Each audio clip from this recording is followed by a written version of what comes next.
Well, music video production is basically to put images into a song. So there is a songwriter that composes a song, and sometimes hire, sometimes looking for a director, sometimes the director, as I said to you, approach them, and together design the way that that song will be represented into images. So there is many ways to do a music video. You can do it through a story, you can do it through just technical magnificent images or a very simple images, and those simple images translate what is the meaning of that song. It could be just what you perceive about the music, or what you perceive about the lyrics of that song. And when you go into the lyric of that song, it's a totally different game, right? Because every word has a different interpretation. So interpretation is something that you really have to work in, train your mind to really interpret what the words means, what the images means. Every image is saying something.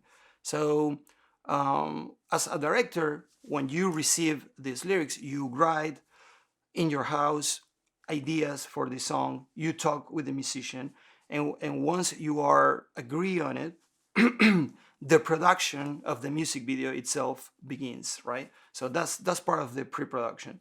So normally you can do a storyboard, which is you do draws about what are you gonna do.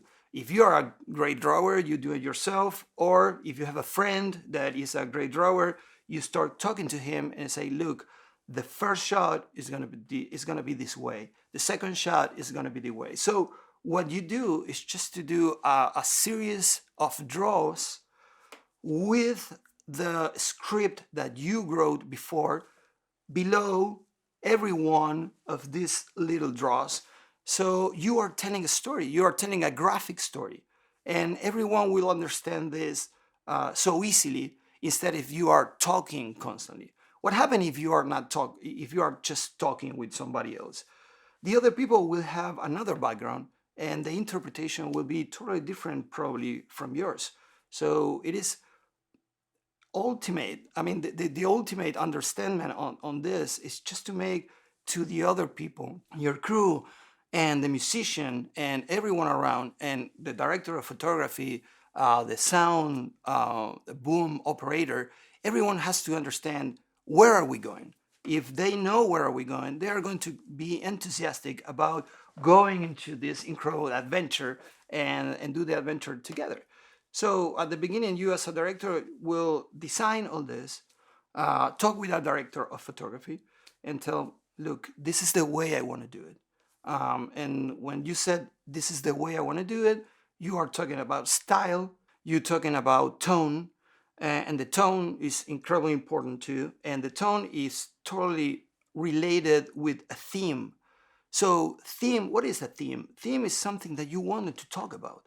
There's something that you're really interested about. You probably are very happy that something happens to you in life. So you want to talk about joy, the enjoyment of a great family, for example. So you want to talk about family. The tone is the style, the colors you're going to use, the way you're going to shoot, how are you going to move the camera. So all that is determined by all these different subjects that you have as a director. You have so many tools. I'm just talking about 6 or 7 tools right now, but I probably can talk to you about hundreds of it. So you can reach the idea and the visual idea that you really want to talk about.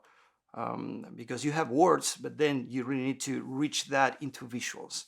I think that your efforts are going to depend on the budget you have sometimes. You probably, when you start, you have zero budget.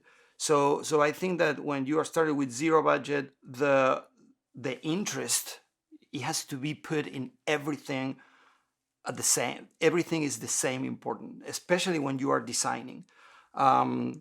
So you are going to be efficient with your time when you are going to shoot.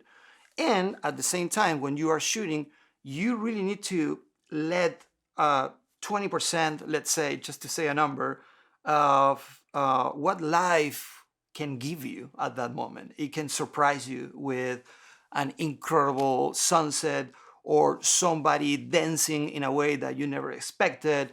And that movement, you can use it to edit, in a very different way, because you are moving the camera in a way that is giving you ideas at that moment that you can do something different later. So I would say put a lot of attention in the design, number one. And once you go out and shoot for the first time, just learn in the process. I love people making mistakes. Don't take mistake as something bad. It's something really good for you. It will teach you everything that you have to do. So if the first time you get frustrated because you had an idea and it didn't work, it will work the second time. And the second time you will try another thing, and you will be escalating a certain number of new ideas, and you will take risk. And the number of risks you take, you will be a better director.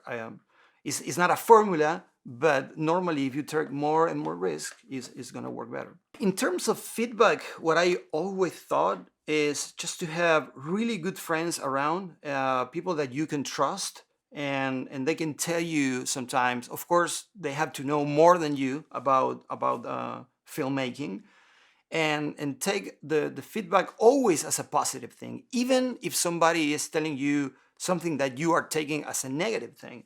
But nothing is negative in arts or in entertainment, because everything is a learning, and you never stop learning. Believe me, never stop learning. You could be in the highest position and you will learn something every day. This is not a cliche. This is really happening. You are in situations that you really don't know how to resolve, and you are learning there how to resolve it because it's too complicated for you. So I would say take feedback, ask for feedback all the time. Ask to your friends, your family. They will say to you, yeah, this is amazing, this is beautiful, because they are trying to support you. Take that to take confidence, so it's good to take something that somebody really liking you, what you are doing. But at the same time, look for people that is really professional and can guide you through this feedback, and giving you a lot of tips of what to do next time. Don't be defending in a defending position, because normally we are very proud of what we do, and normally you will be proud for 2 weeks, no more than that. After that, you will see that you always have to keep going and keep working better in whatever you do. But it is a great position not to be in this defending position. Oh no, I did this because of explaining why you did it. You just take the critic, and you will see what you do with that critic in the future. But don't put yourself in the position of defend your work. A very important tool for all of you, after all this process I have been described briefly for you, this is much more complex, and I want you to understand that I'm just taking you for the basics. And then at the very end of this process, you have what we call the post-production process. So post-production process involves principally the editing. And then you have color correction, and then if you have effects, you will have effects, VFX, right? CGI, 3D, and also sound and music. All that is working in post-production. In this case, because you are doing a music video, you will use just the music you have, but sometimes you can add sounds to it. And if you add sounds, you can give another dimension of perception, which is very important, because sound is like 50% of what we do visually, and it guides you to a different place. But editing is probably the tool where you have like these very, very different pieces that you just shot, and now is the moment to put it together. When you put all this together at the very beginning, you will discover that editing has its own language. And what is the language of editing?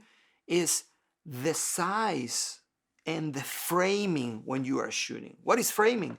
You are putting somebody like me, for example. In this moment, I'm probably in a medium shot. If later I'm in a close-up, which is a shot here, it will say another thing, because my expression it will be perceived in a closer way. And probably later, the cameraman will put the camera more away from me with a wide angle lenses. Everything will be look wide and you can see the whole room.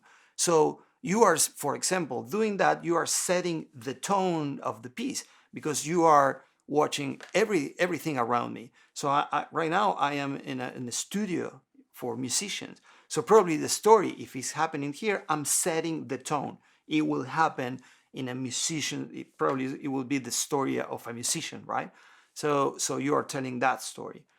Once you are shooting this many different shots, you will have to put all those together in the editing room. So what I always recommend is just to study in depth the size of everything you do and the direction of everything you do with the lenses. Why? Because then when you are putting all this together, like a magical rhythm starts to flow on it. And you will discover if you have some rhythm or if you're not.